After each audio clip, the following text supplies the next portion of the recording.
Hey there, I'm Kay and Rains, and welcome to my basement.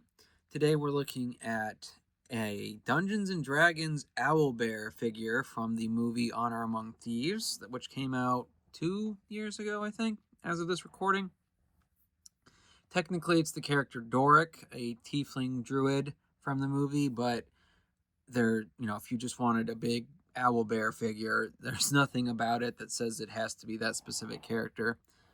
And the main reason I wanted this and was happy to find it at Ollie's, although it should have been $3 cheaper because there was a 30% off action figures thing going on when I found it.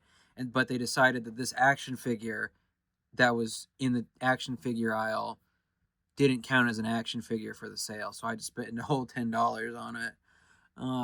Hopefully it's worth it. I haven't opened it yet.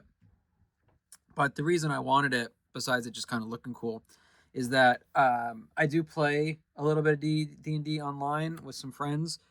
Not the MMO, just like an online version of a regular D&D session using D&D Beyond and whatnot.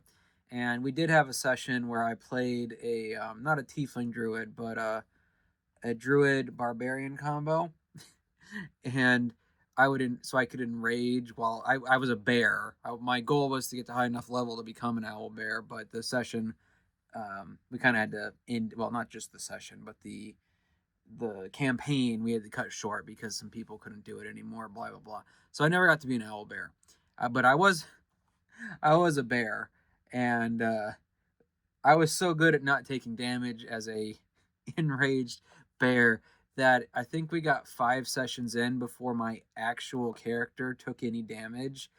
And that's just dealing with transformation rules and all that I'm not going to get into. But when I saw, like, because I wanted to be that owlbear eventually in that campaign, when they made this and I found it for $10, that should have been $7. I was like, well, I'm going to get that. So now let's open it up and see if it was worth the wait. All right. So here is the owlbear out of its box, and it is a hefty boy, or I guess if you're thinking of it as the movie, it is a hefty girl, but it's also a transformation, so whatever. You may also notice that its back and chest don't look quite right, and that's because for packaging reasons, the actual back and chest come separately. I mean, they're in the box, obviously, but the instructions, as they are, inform you as when you open the box that you need to finagle off the head, and then you are going to jam these into their specific place. I assume it's for packaging reasons. They don't tell you. We left you these 2 pieces so that you would have something to play with. No, I think it's just so it would fit in the box better. So there we go. There is the feathered, not quite owl, not quite bear. Now that we've got it together, I do think it is a pretty good looking mass of creature. It's got those feathers, which have, well, it's kind of just random spots when you get down to it. Like along the true arm, the blots of paint I think are in good places towards the edge of the feathers, but it just kind of gets random when you get on the edges. Like this part of the arm, the lower arm is fine, but the upper arm, like that looks like just they put it on random at that point. But it's not so noticeable that if you're not OCD about it like I am, you're not going to notice it. Like it's better on this arm. So who knows? Anyway, as far as that goes, so that's like my only nitpick that I've noticed so far about how it looks. It is, I mean, it's big. I know this was a few dollars more than 10 when it was actually in stores, not counting things like Ollie's. So you're getting a lot from this. Like, so if you found it today, which would probably be at a secondhand store or a convention or a comic book store where they hold on to stuff like that, it would probably be more than $10. Like I've seen other figures from this movie still at places like Ollie's, but I haven't seen this one in a while. So that might be a bit hard to get to. Like I hate saying that, but there's a reason I call these late to the play and like late to the build reviews, because I know I'm not looking at most of the stuff when it's coming out. I'm gonna hopefully be getting better at that as time goes on, but I've just got such a backlog to open up that it's not my priority. But anyway, I think it's a good looking figure, is the end of that thought. And then as far as posability goes, like with most figures, it's got waist, knee, and it's some ankle. Not really though. It's like it feels like one of those ankles that there is a joint there, but because of the way it's built around, you can't really do much with it. Like the little bit of movement you're getting here is all I'm able to get out of it. Now, the knee joint is much better, like, so that kind of helps, make up for it. But legs are posable, the arms are similarly posable, shoulder, the elbows are not as good as the knees. They are similar in function, but because of the feathers along the edge, that keeps it from going too far back. But the wrist is better than the ankles, so there's a trade-off there. The head and neck do also have some posability, with especially the base of the neck being able to go that far up or that far down, and then the head itself being able to swivel and has a little bit of up and down. So that helps with the posability as well. Then the only accessories, because I don't count the torso front and back as accessories, are you have alternate front claws. So our default claws that it comes with are these kind of grabbing ones. Rawr. But like I could stick a figure's leg or something in there, and you could have this, going Hulk from the first Avengers movie on him. Or if you want him to stand or sit or whatever more naturally, just like with his head, we can pull these out. Oh. Takes some effort, and you might have noticed from me maneuvering his joints that takes a little bit of effort too. Again, this might just because it's right out of the box, but they are not the most fluid. But that might be because he is such a heavy construction of plastic and whatnot that they need it to be tighter to make sure that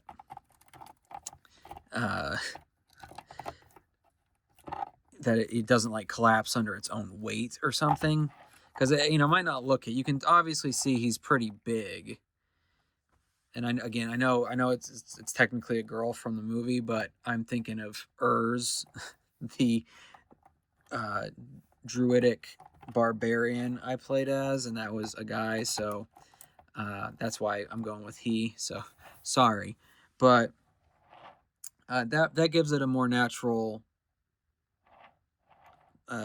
stance, I guess, to have the open claws, and that's probably what I'll go with, unless I decide to do a specific kind of scene, which we might. I don't know, but long story short, with this one, I don't think I would have bought it at full price as much as I wanted one.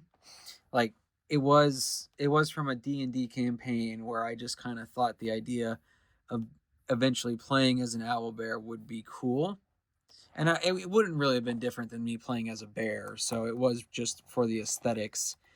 But I like how it looks. I'm glad I got it for $10, even if I should have got it for $7. Thanks for nothing, Ollies. But yeah, I can recommend it if you found it at a good price. If you found it towards its regular price and you're just a big D&D fan or something, I wouldn't say don't get it, but it is kind of up to you at that point. I can't say it's like a no-go, but if you're finding it marked up past like that $20, $30 mark, then I would be saying probably not. Maybe once I mess with the joints some more, it will be a little easier to pose and get in a place that I like in for the long run. But because it is still kind of stiff and it is such a big thing and a very specific big thing, like I know it's not going to be for everybody. Do I like it? Yes.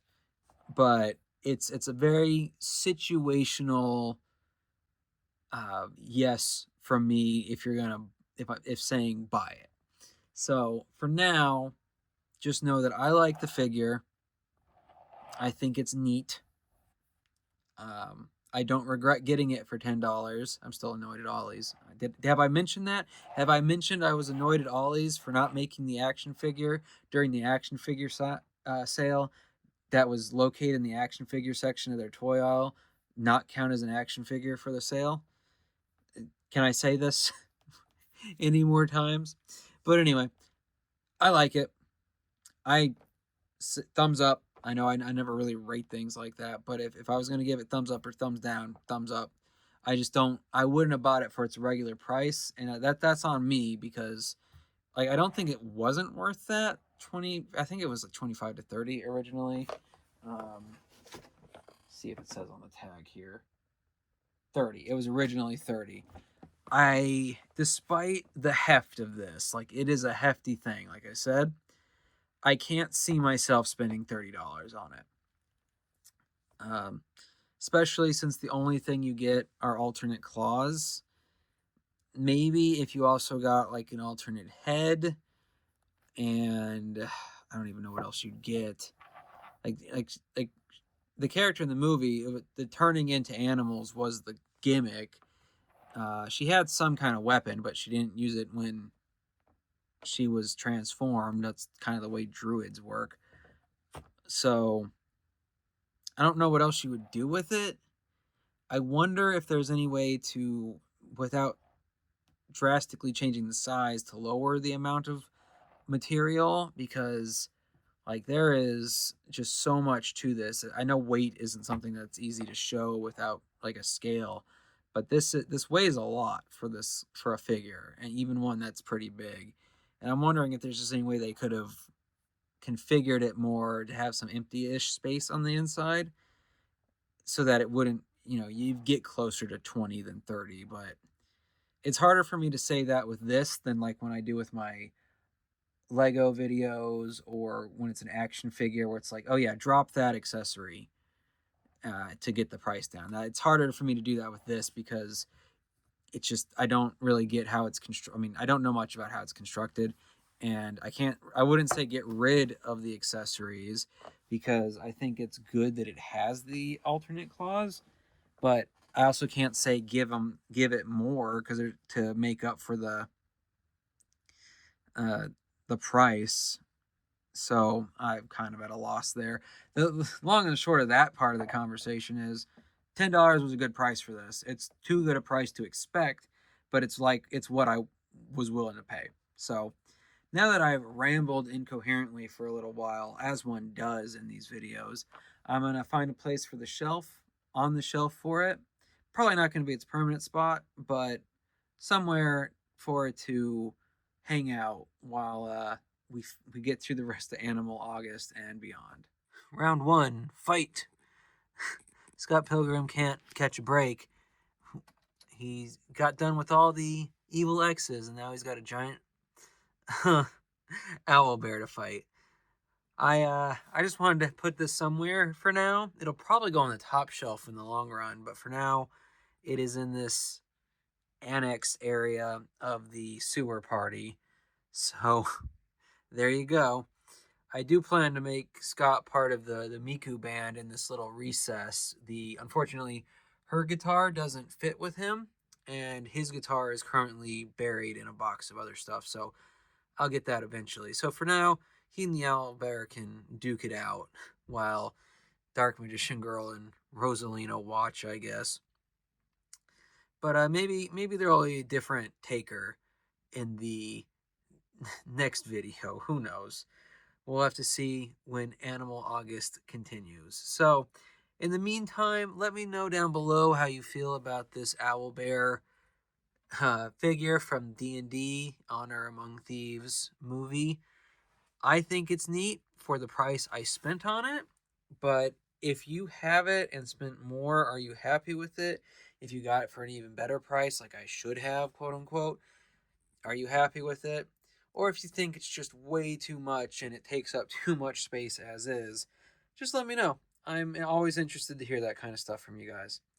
But in the meantime, I hope you had a good time in my basement today. I will see you in the next one, and like and subscribe if you haven't already. Later.